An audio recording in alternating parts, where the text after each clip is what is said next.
जैसे जैसे सांस की गति धीमी होती चली जाती है, वैसे वैसे मन में स्थिरता आने लगती है। बुद्धि सही दिशा में कार्य करने लगती है। निर्णय लेने की क्षमता बढ़ जाती है। मानसिक तनाव से मुक्ति मिलने लगती है।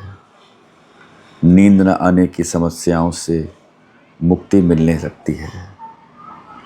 सिर्फ सांस की गति को धीमा करते हुए जाना है। सांस लेने और छोड़ने की रफ्तार को कम करते जाना है। इस तरीके से अगर हम श्वास क्रिया लेना शुरू करते हैं, अर्थात धीरे धीरे सांस को लेते हैं और धीरे धीरे सांस को छोड़ते हैं, तो अपनी सांस ही हमारी दवाई बनने लगती है। अर्थात सांस को हम प्राण ऊर्जा में परिवर्तित करना शुरू कर देते हैं। हवा में उपस्थित कृष्णांश ऊर्जा का भरपूर उपयोग हम करने लगते हैं। और जिस तरीके से सांस क्रिया को लिया जाता है, जहाँ पे भी सांस लगे कि अब और ऊपर नहीं जाएगी, उसको धीरे धीरे वापस छोड़ना शुरू करना पड़ता है। मैं एक बार आपको पूरी विधि बता देता हूँ।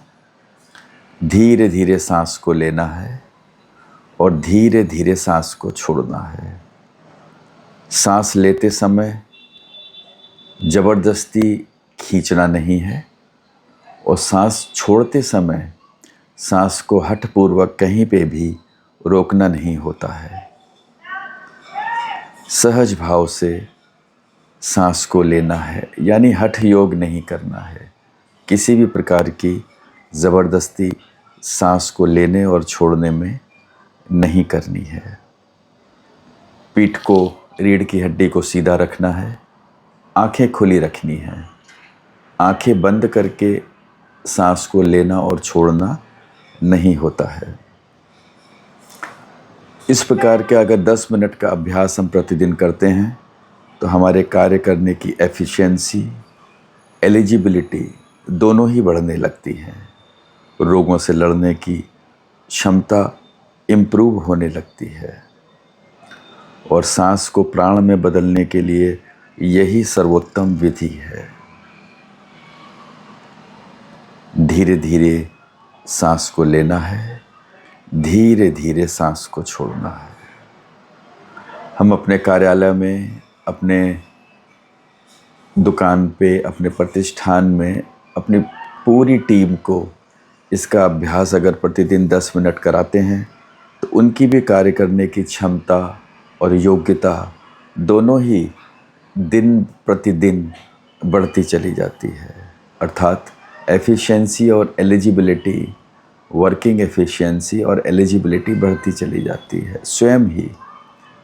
इस प्रकार से अगर हम श्वास को लेना शुरू कर देते हैं, तो धीरे धीरे 40 दिन के बाद में, 60 दिन के बाद में श्वास की गति स्वतः ही धीमी होती चली जाती है। हमें उसका अथक प्रयास नहीं करना पड़ता।